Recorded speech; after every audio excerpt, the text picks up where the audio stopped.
განვაგრძობთ რადიომედის ეთერში მუშაობას.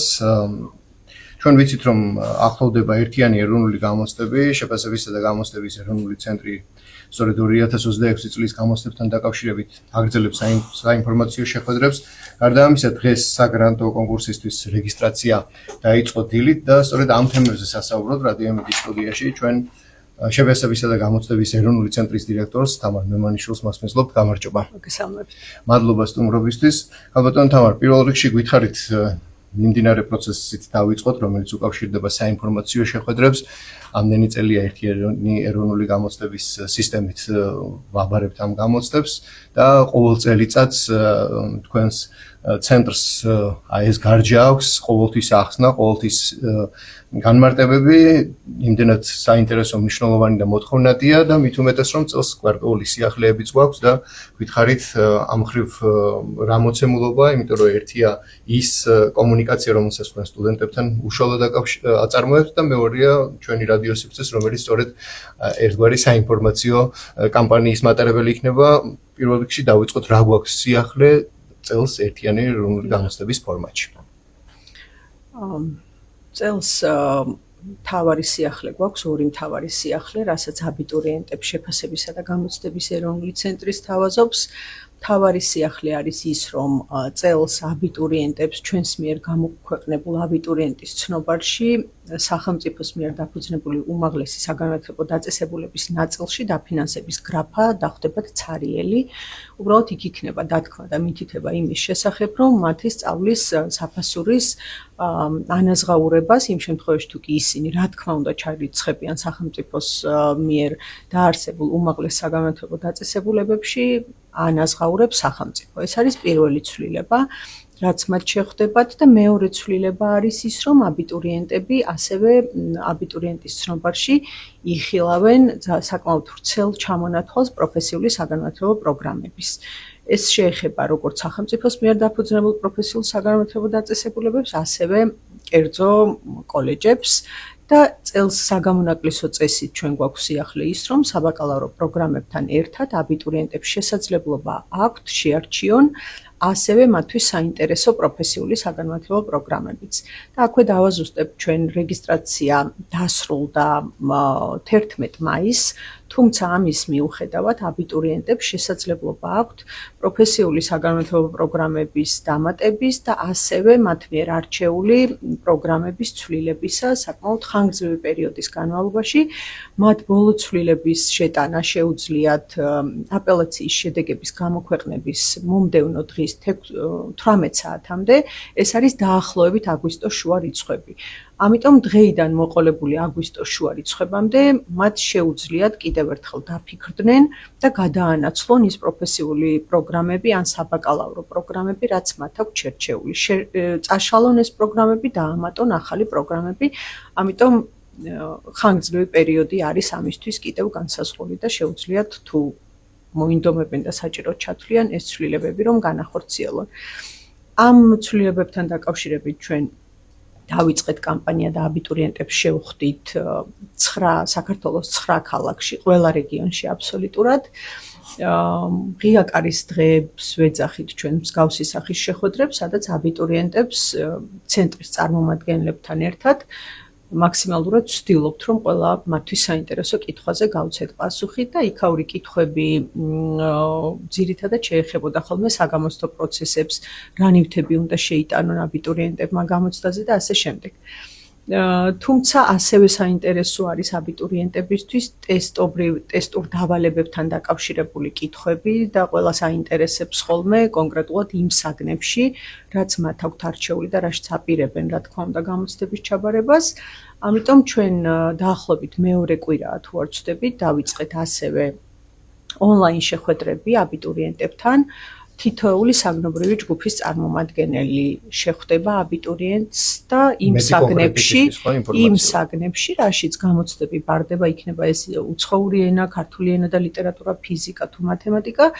ტესტურ დავალებებთან დაკავშირებულ პრაქტიკულ რჩევებს მისცემს და მათ კითხვებსაც უპასუხებს, რა თქმა უნდა, იმ ფარგლებში, რა ფარგლებში შეგვიძლია რომ ტესტებთან დაკავშირებით მათ ინფორმაცია მივაწოდოთ. ამ კონკრეტულ საგნობრივ და ლოკალური თვალსაზრისით დიალოგზე ვისაც უნდა დასწრება, ისინი თქვენ ვებგვერდზე შედიან და იქ პოულობენ ინფორმაციას მულს ამ ონლაინ შეხვედრისთვის. რამდენიმე დღით ადრე ვათავსებთ ჩვენს Facebook გვერდზე ინფორმაციას შეხვედრის შესახებ, ვუთითებთ ასევე რომელ საგნობრივი ჯგუფის წარმომადგენელთან არის შეხვედრა, ლინკიც არის იქვე მითითებული და შეუძლიათ გადავიდნენ ლინკზე და დათქმულ დროს შეუერთდნენ შეხვედრას, დასვან მათთვის საინტერესო კითხვა. საინფორმაციო შეხვედრების სერია როგორ ფორმატში გაგრძელდება, ალბათ ისევ კომბინირებული და რამდენი ხანი გასტანს? საინფორმაციო ხასიათის შეხვედრები საგნობრივ ჯგუფებთან დაახლოებით საათი-საათნახევარი გრძელდება ონლაინ ფორმატში, იმიტომ რომ მივცეთ ყველა აბიტურიენტს შესაძლებლობა საქართველოს ყველა რეგიონში რომ მარტივად შემოუერთდეს პროცესს, დასვას კითხვა და მიიღოს მის მიერ დასმულ კითხვებზე პასუხი. კი ბატონო, თან რთული საქმე გაქვთ ცენტრისთვის ეს პერიოდი, ალბათ ყველაზე რთული პერიოდია საქმიანობისა.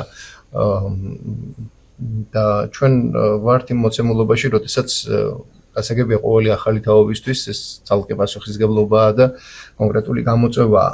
თუმცა ჩვენ როგორც აღნიშნეთ, გარკვეული სიახლეებიც გვაქვს და სამზადიში არიან არა მხოლოდ მომავალი სტუდენტები, არამედ თქვენი ცენტრით სამზადიშია.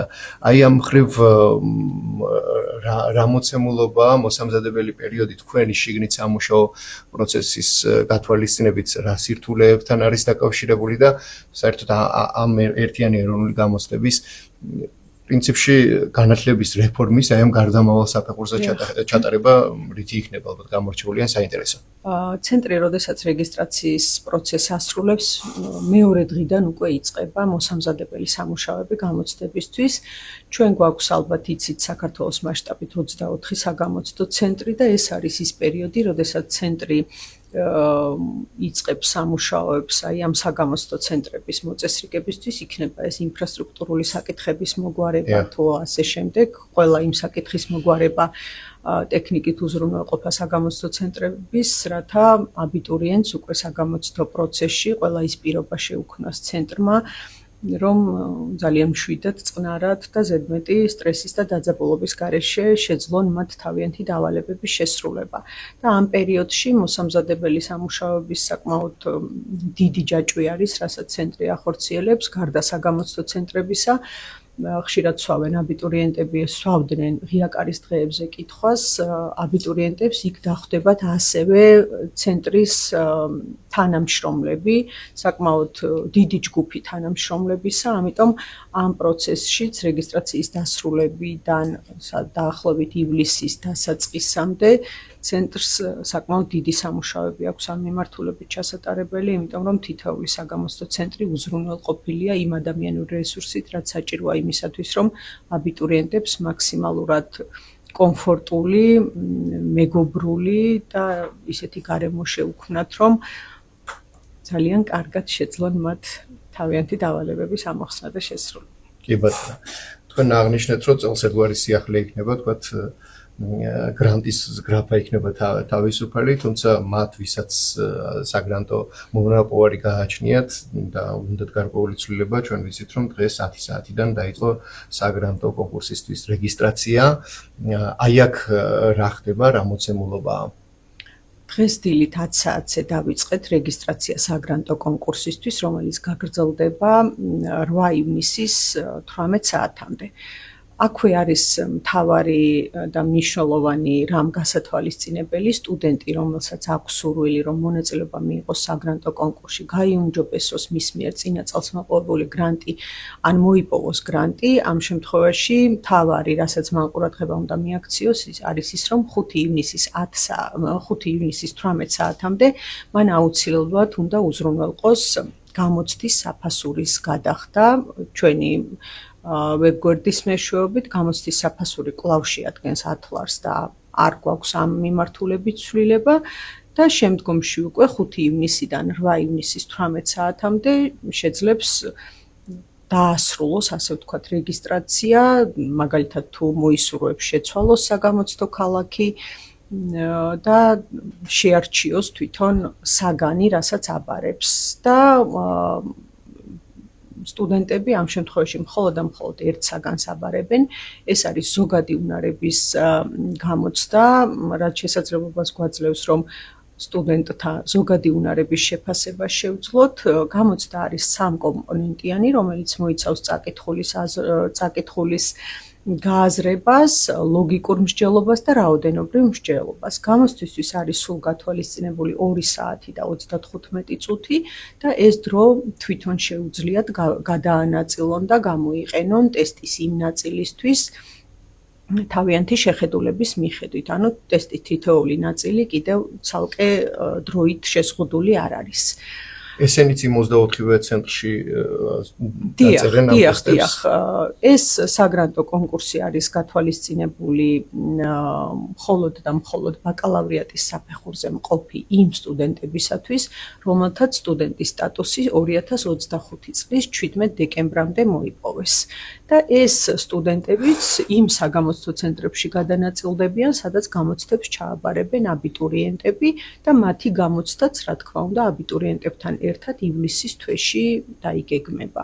და ეს ფაქტობრივად არის მოცემულობა, რომ გაიუმჯობესოს სტუდენტმა საგრანტო პროცენტის მაჩვენებელი, მაგრამ იმ შემთხვევაში თუ გავიდა დაწერა და მაჩვენებელი ვერ შეცვალა, იქ რა ხდება ამას ძველი მოცემულობა უნარჩუნდება თუ როგორ არის? დიახ, ეს არის შესაძლებლობა იმ შემთხვევაში თუ კი სტუდენტს აქვს სურვილი ამის და აქაც გავაკეთებ დაზუსტებას, რომ ეს არ შეეხება მხოლოდ სახელმწიფოს მიერ დაფუძნებული სასწავლებლის სტუდენტს, აქ მონაწილეობა საგრანტო კონკურსში ჩვეულებრივ შეიძლება მიიღონ ასევე კერძო უმაღლესი საგანმანათლებლო დაწესებულების ბაკალავრიატის საფეხურზე მყოფმა სტუდენტებმა და ეს არის მათთვის შესაძლებლობა თუ ექნებათ სურვილი, რომ ჩააბარონ გამოცდა და გაიუმჯობესონ ან მოიპოვონ გრანტი შეუძლიათ მიიღონ კონკურსში მონაწილეობა, თუმცა სტუდენტი, რომელსაც აქვს მოპოვებული წინა წელს მაგალითად 50%-იანი ან 70%-იანი დაფინანსება და სურს მისი გაუმჯობესება, იმ შემთხვევაში თუ მიმდინარე წელს საგრანტო კონკურსის შედეგად საკმარის ქულათა რაოდენობას ვერ მოაგროვებს, მას რა თქმა უნდა მოპოვებული გრანტი არ ეკარგება, უნარჩუნდება და მას ასევე 2030-2031 სასწავლო წლის ბოლომდე ყოველწლიურად აქვს შესაძლებლობა ამ საგრანტო კონკურსისთვის რეგისტრაციას მარტო ისინი გაივლიან და ისინი ეცდებიან, თქვათ, მაჩვენებელი გამოიმჯობესონ საგრანტო კონკურსის მეშვეობით, ვისაც გრანტი გააჩნია თუ შეუძლიათ მასაც ვინც ვერ მოიპოვა ადრე საერთოდ. დიახ, შეუძლიათ, ანუ 2 კატეგორიის სტუდენტები ყავს ამ შემთხვევაში, ვისაც აქვს გრანტი და სურს რომ გაიუმჯობესოს, მაგალითად 50%-იანი აქვს და სურს 70%-იანი ან 100%-იანი გრანტი მიიღოს, მაგრამ მეორე კატეგორია არიან სტუდენტები, რომელსაც გრანტი არ ქონდა მოპოვებული მანამდე და ამიტომ ეხლა გადაწყვიტა და სურს რომ რაღაც პროცენტული მაჩვენებლის გრანტის მოპოვების შესაძლებლობა ქონდეს და მიიღოს ამიტომ. ეს თქვენ აღნიშნეთ კიდევაც, რომ 2025 წლის 17 დეკემბრამდე, ხო, ვინც სწორედ მათ აქვს. ჩვენ ვიცით, რომ ახალი ცვლილების ფონზე გრანტის თვალსაზრისით გარკვეული ცვლილებებია და ამიტომაც ახლა რეგისტრაციის დროს გრაფა იქნება თავისუფალი.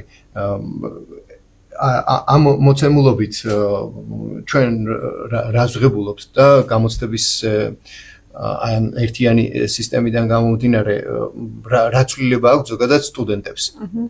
ამ შემთხვევაში მე დასაწყისში, როდესაც აღვნიშნე, რომ წლევანდელ წელს 2026 წლის ერთიანი ეროვნული გამოცდების შედეგად ვინც ჩაირიცხება უმაღლეს სასწავლებლებში და ეს ეხება მხოლოდ სახელმწიფოს მიერ დაფუძნებულ უმაღლეს საგანმანათლებლო დაწესებულებებს და ასევე სახელმწიფოს მიერ დაფუძნებულ პროფესიულ საგანმანათლებლო დაწესებულებებს, ამ აბიტურიენტებისთვის არის ის გრაფა გრანტის მათთვის გაუქმდა საგრანტო კონკურსი გამომდინარე იქედან, რომ მათ აღარ ჭირდებათ საგრანტო კონკურსში მონაწილეობა, რადგან სახელმწიფო სრულად აფინანსებს მათ სწავლას, თუ ისინი მიიღებენ შესაბამის ქულას იმისათვის, რომ მოხვდნენ სახელმწიფოს უმაღლეს საგანმანათლებლო დაწესებულებებში. ამის დაზუსტება მინდოდა ქალბატონ თამარ, მათ ვისაც ეს უნდა რომ შესაძლებლობა გამოიყენოს, მათ მაინც უნარჩუნდებათ ეს რაღაცა კონკრეტული ზღვარი, საიდანაც იქნება დიახ, ის რა თქმა უნდა არსებული მოპოვებული უნარჩუნდებათ და ეძლევათ შესაძლებლობა რომ თუ ექნებათ რა თქმა უნდა სურვილი რომ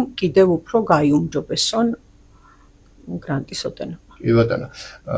კიდევ ერთხელ რომ აღვნიშნოთ საგრანტო კონკურსში რეგისტრაციის მსურველებს რა ვადა აქვთ იმისთვის რომ მოასწრონ და რეგისტრაცია გაიარონ? დიახ, ორეტაპიანი არის ჩვენთან საგრანტო კონკურსის რეგისტრაციის პროცესი.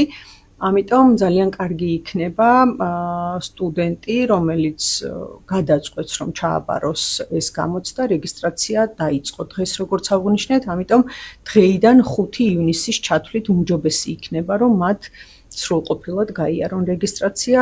რეგისტრაციის პროცესს აბიტურიენტებისგან განსხვავებით ბევრი არაფერი არ სჭირდება, იმიტომ რომ მხოლოდ და მხოლოდ ერთ გამოცდას აბარებენ, ერთ საგანს ირჩევენ, საგამოცდო ქალაქს ირჩევენ 5 ივნისის ჩათვლით და გამოცდის საფასურის გადახდა მოუწევთ 10 ლარის სახით. ამიტომ უმჯობესი არის რომ ეს პროცესი 5 ივნისის ჩათვლით დაასრულონ.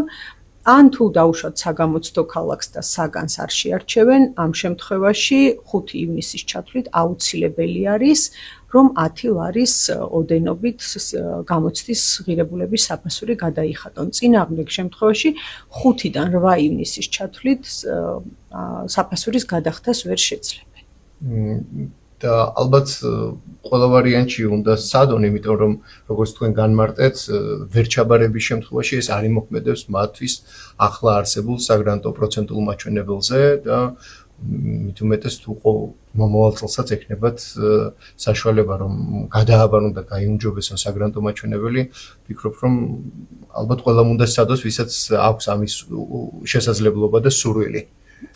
ძალიან კარგი შესაძლებლობა არის სტუდენტებისთვის, ამიტომ მე ვურჩევდი მათ რომ ეს შესაძლებლობა აუცილებლად გამოიყენონ, მიუხედავად მით უმეტეს იმის გათვალისწინებით რომ თუ საკმარის რაოდენობას ვერ დააგროვებენ ქულების სახით, ის გრანტი მათ რაც აქვთ მოპოვებული, ისევ შეუნარჩუნდებათ. ამიტომ ანუ არაფერს კარგავენ, პირობითად გარდა 10 მინიმალური ლარი. ალბათ უმჯობესი არის რომ ეს შესაძლებლობა მათ გამოიყენონ. და მინიმუმ წელს რო ვერ გაიუმჯობესონ, მინიმუმ გამოცდილება კიდევ უფრო მეტი ექნებათ მომავალი წლისთვის, და დროც თუ გვაქვს ერთსაც დავამატებ, ჩვენ შეგვიძლია დღის მანძილზე გამოვაქვეყნებთ ინფორმაციას ნიმუშს იმ საგამოცდო ტესტისა, რაც მათ შეხვდებათ გამოცდაზე, აი 3 კომპონენტიანი ზოგადი უნარების ტესტი, როგორც აღვნიშნე, ამიტომ შეუძლიათ ამასაც გაეცნონ.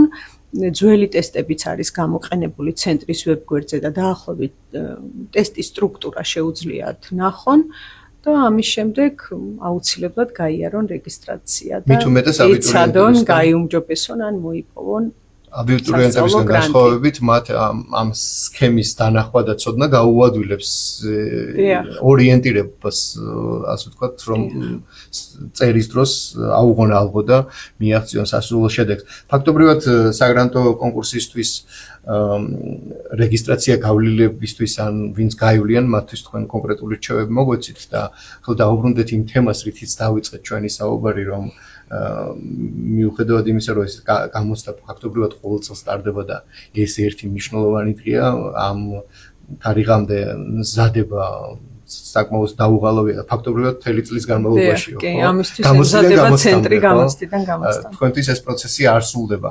აი ამ მოცემულობაში ახლა რომ დავუბრუნდეთ თქვათ ისევ აბიტურიენტების თემატიკას, გასაგებია რომ საინფორმაციო შეხვედრები გრძელდება, აღნიშნეთ რომ კონკრეტული საგნებისთვის კიდევ ცალკე ვიდეო რჩევები და კომუნიკაციის საშუალება აქვთ აბიტურიენტებს და კიდევ ერთხელ აი ჩვენ დიალოგის აი მეორე ნახევარის თუ შეგეძლიათ რომ კონკრეტული რჩევები და ასპექტები შევახსენოთ აბიტურიენტებს, რომელიც განსაკუთრებულად გასათვალისწინებელი აქვთ გამოცდებამდე. დიახ, ცენტრი სულ ყველა შეხვედრაზე ურჩევს აბიტურიენტს, რომ არჩევანი არ გააკეთოს მხოლოდ ერთ კონკრეტულ რომელიმე პროგრამაზე და ყავდა ჩვენ ღია-კარის დღეების ფარგლებში აბიტურიენტები, რომლებსაც მხოლოდ კონკრეტულ პროგრამაზე ჩარიცხვა სურდათ და სტუდენტობა სხვა უნივერსიტეტის სხვა პროგრამაზე არ განიხილავდნენ. ესეც რა თქმა უნდა მათი უფლება არის და მათი გადაწყვეტილება, თუმცა ჩვენთვის ჩვენი მთავარი რჩევა არის ხოლმე ის, რომ პროგრამა და სისტემა აძლევს მათ შესაძლებლობას, რომ შეარჩიონ მაქსიმალურად ბევრი პროგრამა. ის საგნები, რაც აქვს აბიტურიენტს შერჩეული, შეუძლია აირჩიოს ის პროგრამები, სადაც ჩარიცხვისათვის ეს საგნები არის აუცილებელი. ამიტომ საკმაოდ ხანგრძლივი პერიოდი აქვთ ამისთვის და მაქსიმალურად ეცადონ, რომ მეტი პროგრამა კონდეთ ჩამონათვალში შერჩეული და შეუძლიათ ასევე საბაკალავროსთან ერთად ასევე პროფესიული პროგრამებიც აარჩიონ. ასევე მთავარი, რასაც ვურჩევთ ხოლმე დაახლოებით 20 ივნისის შემდეგ თავიანთ პროფილებში მათ ექნებათ ინფორმაცია უკვე იმის შესახებ, თუ კონკრეტულად როდის მოუწევთ თითოეულ საგანში გამოცდის ჩაბარება და რომელ საგამოცდო ცენტრში მოუწევთ გამოცდის ჩაბარება და ძალიან ხშირად ეშლებათ ხოლმე თვითონ საგამოცდო ცენტრებიც მიუხედავად იმისა, რომ თვითონ აკეთებენ ცენტრის არჩევანს. ამიტომ ყოველთვის თხოვთ ხოლმე, რომ ამობეჭდონ ეს საგამოცდო ფურცელი, კარგად დააკვირდნენ დროს, როდის იწყება გამოცდა, იმიტომ რომ 1 და 2 წუთიანი დაგვიანებაც კი აბიტურიენტისთვის გამოიწვევს იმას, რომ ის საგამოცდო სივრცეში ვერ მოხდება. ამიტომ ყოველთვის თხოვთ და მთავარი თხოვნა გვაქვს კიდევ, რომ გამოცდებამდე ცოტა ხნით ადრე ასევე დაიდება ინსტრუქცია, იმიტომ რომ ხშირად გვეკითხებიან რა ნივთების შეტანა შეუძლიათ გამოცდაზე და ასე შემდეგ. ძალიან დეტალურად არის ყველაფერი ჩვენს ინსტრუქციაში, ამიტომ სანამ გამოცდებზე გამოცხადდებიან, ჩვენი თხოვნა არის, რომ გაეცნონ იმ ინსტრუქციების და წესების ნაწილს, რასაც ჩვენ გამოვაქვეყნებთ ვებგვერდზე და ასევე გამოვაქვეყნებთ ჩვენ იმ წესებსაც, რისი დაცვაც ჩვენს წარმომადგენლებს უწევთ ხოლმე საგამოცდო ცენტრებში, ამიტომ აბიტურიენტები ხშირად წუხან ხოლმე, რომ საკმაოდ ბევრი წესის დაცვა უწევთ მათ გამოცდის საგამოცდო პერიოდში და პროცესში, თუმცა მინდა დავამშვიდო, რომ არანაკლებ ბევრი წესის დაცვა უწევს ცენტრის იმ წარმომადგენელს, რომელიც თვითონ იმყოფება საგამოცდო პროცესში და ეს წესებიც, ინსტრუქციებიც და რეგულაციებიც ცენტრს შემუშავებული აქვს მხოლოდ და მხოლოდ იმისთვის, რომ მაქსიმალურად სამართლიანი გარემო იყოს შეთავაზებული ყველა აბიტურიენტისთვის და მაქსიმალურად გამჭირვალეთ და მაქსიმალურად ორგანიზებულად მოვახდინოთ ამ გამოცდების ჩატარება. ამიტომ გაეცნონ წესებს, მიაქციონ ყურადღება საგამოცდო დროს, საგამოცდო ცენტრს და წარმატებას უსურვებთ. კი ბატონო, და თქვენ ის ნებართვით დაუბრუნდებით, თქვენ კიდე ერთი სიახლე გვაქვს, რომელიც უკავშირდება პროფესიული სასწავლებლების ხელსაზრისით რეგისტრაციას და აქაც დაბნეულობა რომ არ იყოს, ან ვინც არ იცის ამ შესაძლებლობის შესახებ, მათაც რომ მიაწოდოთ კიდევ ერთხელ ინფორმაცია და განმარტება. იმიტომ რომ ვფიქრობ, ეს ძალიან კარგი ნაბიჯია ჩვენი განათლების რეფორმირების თვალსაზრისით, იმიტომ რომ პროფესიული სასწავლებელი, რაც უფრო აქტიური და ხელმისაწვდომი გახდება, მით უფრო კარგი გარემოგვექნება ალბათ. წელს, როგორც აღნიშნე, საგამონაკლისო წესით მათ აქვს შესაძლებლობა, რომ შეარჩიონ ასევე პროფესიული საგანმანათლებლო პროგრამები, თუმცა როგორც საბაკალავრო პროგრამების შემთხვევაში აქაც გვაქვს სიახლე, პროფესიული საგანმანათლებლო პროგრამების არჩევის და ამ პროგრამებზე ჩარიცხვის შემთხვევაშიც მათი სწავლა ასევე დაფინანსდება სახელმწიფოს მიერ. ამიტომ პროფესიული პროგრამები წელს მართალი აბიტურიენტებისთვის სიახლეა, თუმცა ჩვენ როდესაც რეგისტრაციის პორტალი დავხურეთ და გავაანალიზეთ ის მონაცემები არჩევანის შესახებ აბიტურიენტების არჩევანის შესახებ მონაცემები დაახლოებით 5000-ზე მეტი პროფესიული საგანმანათლებლო პროგრამა ჰქონდათ არჩეული აბიტურიენტებს და მათგან პირველ პრიორიტეტად 2000-ზე მეტ აბიტურიენტს პროფესიული საგანმანათლებლო პროგრამა ჰქონდა არჩეული. თუმცა ეს მაჩვენებელიც კი იცით როგორ არის ეს მაჩვენებელიც ყოველწუთიერად და ყოველდღიურად იცვლება. და მეც ჩვენ როდესაც დავასრულებთ შეხვედრა შესაძლებელია უკვე მონაცემი შეცვლილი იყოს, იმიტომ რომ პრიორიტეტის და პროგრამების ცვლილება აბიტურიენტებს როგორც აღნიშნე დაახლოებით აგვისტოს შუა რიცხვებამდე შეუძლიათ. ბატონო, დაზუსტებისთვის შეუძლიათ ერთდროულად რამდენი მაგისტრატურის მიმართულებით დარეგისტრირდნენ უმაღლეს სასწავლებელს და პლუს პროფესიული სასწავლებლების თვალსაზრისით თუ აი როგორ არის, იმიტომ რომ ეს ბევრში გაუგებრობა გამოიწვია. იცით როგორ არის პროფესიული პროგრამების არჩევის შესაძლებლობა დამატებითი შესაძლებლობა არის, ასე ვთქვათ, აბიტურიენტებისთვის. ეს არის ერთიანი ეროვნული გამოცდების ნაწილი, ამიტომ ერთიანი ეროვნული გამოცდების შედეგად რა საგნებსაც ირჩევს აბიტურიენტი, ისეთი პროგრამა უნდა შეარჩიოს, რომ იმ საგნებით შეძლოს პროფესიულ პროგრამაზე ჩარიცხვა. მაგისტრატურის გამოცდა სრულიად სხვა გამოცდა, იქაც ადამიანები აბარებენ ზოგადი უნარების ტესტს, ამიტომ სრულიად სხვადასხვა გამოცდა არის და სამაგისტრო პროგრამასთან ერთად პროფესიულ პროგრამას ვერ აირჩევს, იმიტომ რომ ჩარიცხვის წინაპირობა სხვადასხვა არის ორივე პროგრამაზე და ბარემ აქაც ამასაც დავაზუსტებ, რადგან ჩვენ პროფესიული პროგრამები ვახსენეთ, ერთიანი ეროვნული გამოცდების შემთხვევაში ძალიან ხშირად გვისვავენ კითხვას და მინიმალური კომპეტენციის ზღვარი არც შეცვლილა, არც გაზრდილა, არც შემცირებულა, იმიტომ რომ რაღაცნაირად ზღვარის გაზრდას რეფორმას უკავშირებენ ხოლმე, ამიტომ მინიმალური კომპეტენციის ზღვარი თითოეულ საგანში რაც იყო ისევ იგივე არის და ცვლილება არ გვაქვს ამ მიმართულებით, თუმცა პროფესიული საგანმანათლებლო პროგრამების შემთხვევაში ზღვარი გაცილებით დაბალი არის და ერთიანი ეროვნული გამოცდების შემთხვევაში თითოეული საგნისთვის თუ არის გათვალისწინებული მაგალითად 20% რომ გადალახოს აბიტურიენტმა, პროფესიული პროგრამების შემთხვევაში ნახევარი არის, ანუ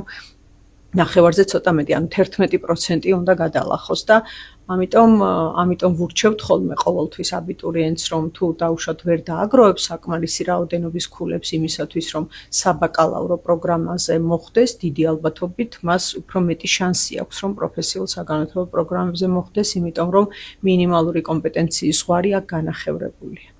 და ესეც შესაძლებლობაა. ესეც შესაძლებლობა არის, დიახ. მადლობა ქალბატონ თამარ. თუ კიდე რამე დაგჭათ სათქმელი სტუდენტებისთვის, აბიტურიენტებისთვის, მადლობა რომ მოგზავნით. წარმატებებს ვუსურვებ კიდევ ერთხელ. გიერთდებით ამ სურვილში და აღნიშნავ რომ ჩვენ საუბრობდით არა მხოლოდ აბიტურიენტებზე, ანუ მომავალ სტუდენტებზე, არამედ ასევე ჩვენი საუბრით გამოვეხმაურეთ მოქმედი სტუდენტებისთვის იმ შესაძლებლობას, რომელიც საგრანტო პროცენტული მაჩვენებლის გაუმჯობესებას გულისხმობს და კიდევ ერთხელ შევახსენოთ, რომ რეგისტრაცია დღეს დილის 10 საათიდან დაიწყო და 5 ივნისამდე აქვთ მათ რომ სტუდენტებს დარეგისტრირდნენ, ხო და შემდეგ უკვე გამოცდაზე გავიდნენ და გაიმჯობესონ საგრანტო მაჩვენებელი 5 ივნისის 18 საათი როგორც აღნიშნეთ. კიდევ ერთხელ დიდი მადლობა, წარმატებებს გისურვებთ თქვენ და იმ აბიტურიენტებს, ვინც თქვენი ცენტრის 24-ვე სივრცეში ეცდება, რომ წარმატებით გაიაროს საგამოცდო ეტაპი და დაძლიოს ეს ბარიერი. მადლობა. დიდი მადლობა მოწვევით. მათ ვინც გვიან შემოგვიერთდით, კიდევ და გაინტერესებთ ეს თემა, იმიტომ რომ ახლა აბსოლუტურად ყველა დამამთავრებელი კლასის წარმომადგენლებისთვის და უკვე სტუდენტობის გზაზე დამდგარი მოსწავლეებისთვის, მათი მშობლებისთვის ეს საინტერესო თემატიკაა. უბრალოდ შეგახსენებთ, რომ ჩვენი შეფასებისა და გამოცდების ეროვნული ცენტრის დირექტორთან საუბარი რადიო ემედის Facebook გვერდზე აიტვირთება და შეგიძლიათ დეტალები დამატებით კიდევ ერთხელ მოისმინოთ და გადაამოწმოთ. ქალბატონი თამარ მემარნიშვილი იყო ჩვენი სტუმარი. მადლობა, წარმატებებს გისურვებთ დროებით.